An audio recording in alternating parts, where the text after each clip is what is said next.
Oi, Raul, tudo bom?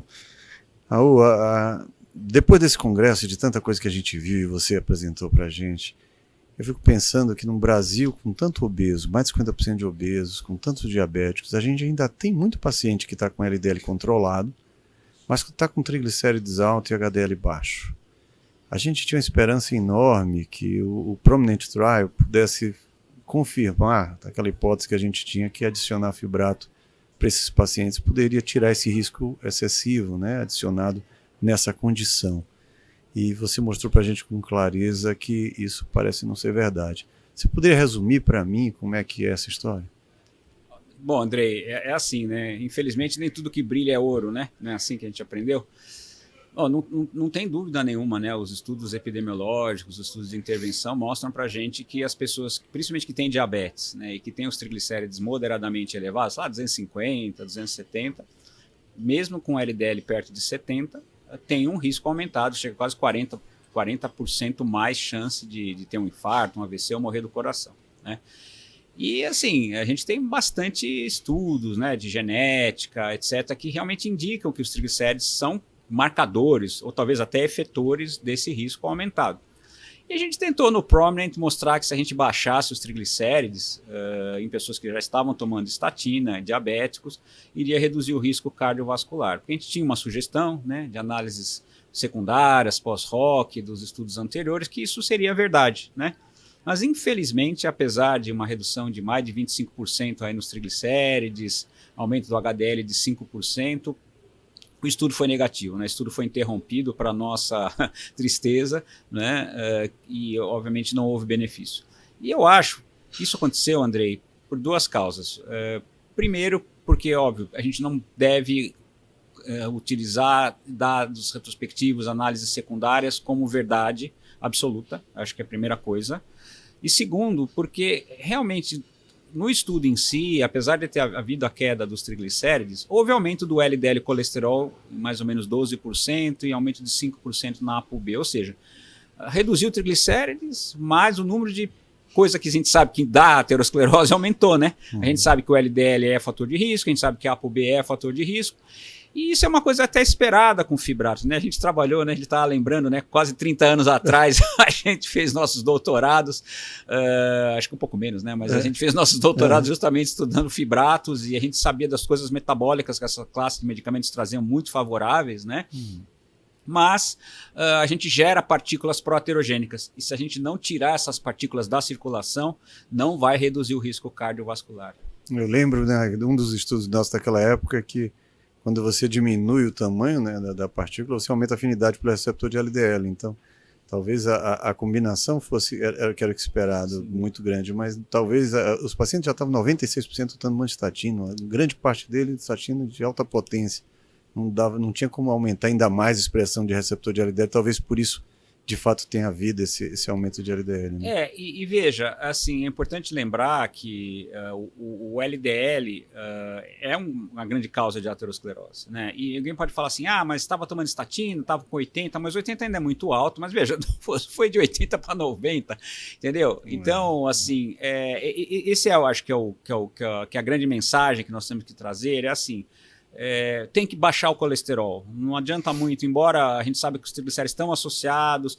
Veja, eu não desisti disso ainda, veja, eu entendo que é uma situação de risco cardiovascular alto e a gente tem que tentar utilizar outras maneiras para reduzir esse risco, né? E assim, lá no ambulatório do INCOR, a gente tem, sei lá, milhares de pacientes tomando fibrato associado com estatina. Por quê? Porque a gente sempre entendeu que esse risco existia e que a gente sabia que só a estatina não seria suficiente, mas nós temos que mudar a nossa conduta. E aí, pessoal, vocês estão escutando eu e o Andrei aqui, nos consultórios de vocês vão se deparar com essa situação. O que eu faço agora? Sujeito diabético, triglicéridos mais ou menos 250, 260, LDL lá para os seus 70, 80, tomando estatina, e que a gente sabe que essas pessoas têm de 3 a 5% por ano de chance de ter um infarto, ter um AVC, né?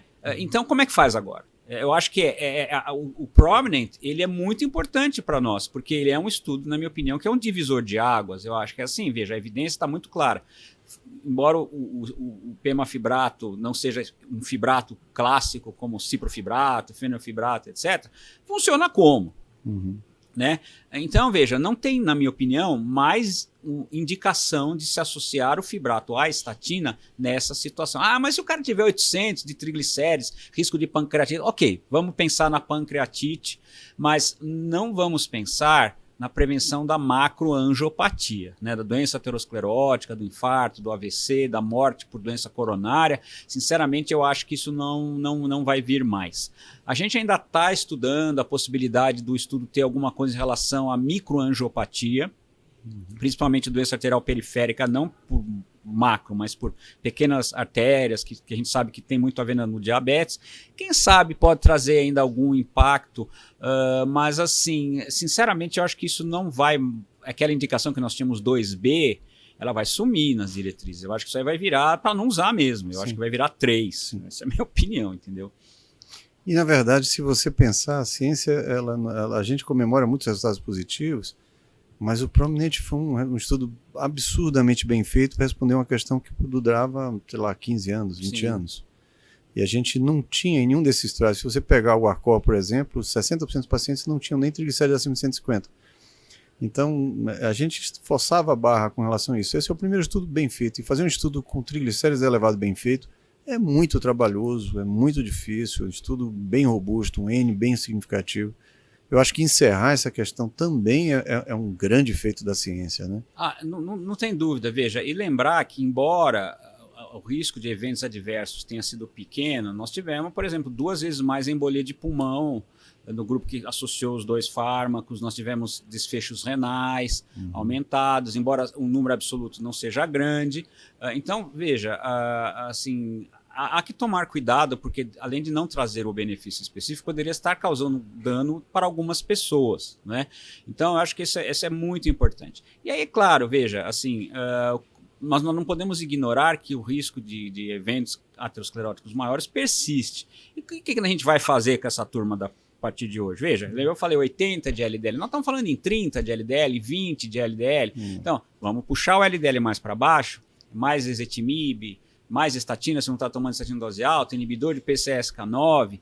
E aí também, veja, a gente tem outras classes em pessoas com diabetes, nessa situação parecida de dislipidemia heterogênica, que trazem benefícios. Por exemplo, análogo de GLP-1, na minha opinião, é uma alternativa muito interessante para essa turma aí, né? Porque nós temos vários estudos com essa classe, mostrando redução de eventos ateroscleróticos maiores, inclusive de mortalidade, né, nesse tipo de paciente.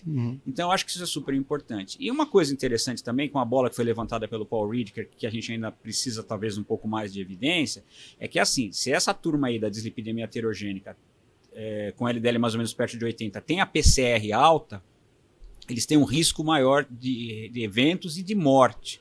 Será que vale a pena, então, nessa turma, iniciar uma terapia anti-inflamatória, né? Por exemplo, colchicina, não sei. Isso é uma coisa que se levantou, né?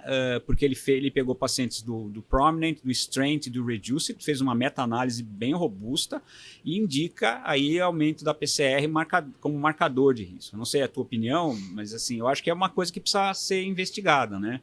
Eu acho que talvez também tenha uma questão mais upstream disso, né? Por que que o obeso com síndrome metabólica inflama? Ele inflama porque ele tem uma doença básica no tecido adiposo, uma resistência à insulina, e talvez a gente devesse, pensando assim em termos de investigação, né, novos futuros, talvez devesse voltar a pensar também em modular a resistência à insulina com novos fármacos, com novas formas, novas maneiras de lidar com isso, para tentar talvez tratar isso de uma forma mais nuclear, mais lá em cima, né, mais na origem, e não só uma contenção dos efeitos. Mas você está coberto de razão. Por outro lado, o Prominent, pessoas estavam com LDL de 80, né? A taxa de utilização de GLP-1 chegava a 2%, o SGLT2 acho que chegou a 6%. Era um pouco mais, mas era baixa ainda. Baixa ainda. Não chega, acho que 2 dígitos. Talvez.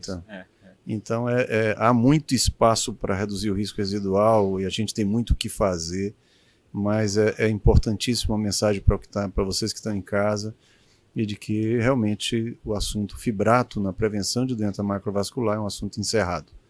Por hora a gente vai ter que descobrir outras maneiras, porque esse paciente é um paciente de mais alto risco, ele continua em mais alto risco, a ciência vai continuar trabalhando em prol disso, a gente vai tentar participar e colaborar nesse conjunto de dados, o Raul certamente vai trazer maiores contribuições para isso, mas a gente, nesse momento, pode concluir que fibrato vai passar a ser classe 3 para prevenção de doença cardiovascular. Pelo menos naqueles que estão tomando estatina, né? Eu acho que a gente, lembra, a gente tinha um estudo muito bonito, que era o VA-HIT, na época que não se usava estatina em todo mundo, e mostrou na população de síndrome metabólica um benefício de mais ou menos redução de 25% no risco cardiovascular, sem redução de morte, né? Com não fibrato. Era o Genfibrosil. Que é aquele que a gente fala que é para não usar nunca com estatina. Exatamente. Né? E, assim, só que assim, a gente mudou a realidade, né? A gente tem que tratar com estatina porque reduz a morte dos pacientes, né? Então, realmente, associar os dois fármacos para essa indicação, realmente não vejo mais. Claro, 2.000 de triglicérides, ok, pancreatite, possivelmente, né? Mas, e como você falou, né, Andrei? Mais ou menos 30% das pessoas têm a tal da dislipidemia heterogênica, triglicérides alto, HDL baixo, por causa da explosão da obesidade. Então, pessoal, é um problema frequente, é um problema sério, e a gente precisa saber manusear isso de uma forma adequada. Né? Raul, última pergunta que eu tenho. Tá bom, mas vão ter pacientes no consultório que vão chegar com triglicérides de 600, com 700, em uso de estatina, diabético. E nesses pacientes? Então, Andrei, veja, a primeira coisa que a gente tem que ver é saber se o diabetes está controlado, né? Porque se não tiver controlado, é uma grande chance que a gente tem de melhorar a hipertrigliceridemia, né? E é claro, veja, a triglicérides, a não ser com defeitos muito graves genéticos, né?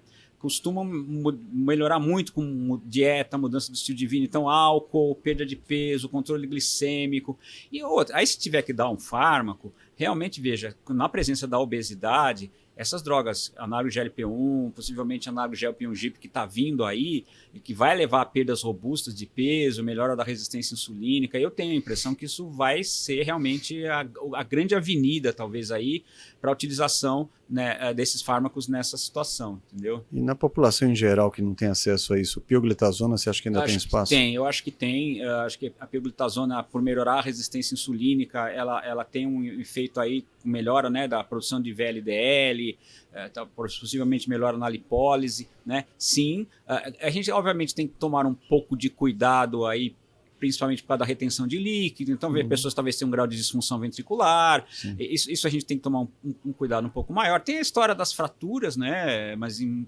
mulheres, fraturas distais, né, assim, mas veja, assim, sim, eu acho que pelo acesso a esse fármaco, e outra, né, Andrei, assim, a gente tem evidências de regressão de placa de aterosclerose e prevenção de desfechos duros com pioglitazona.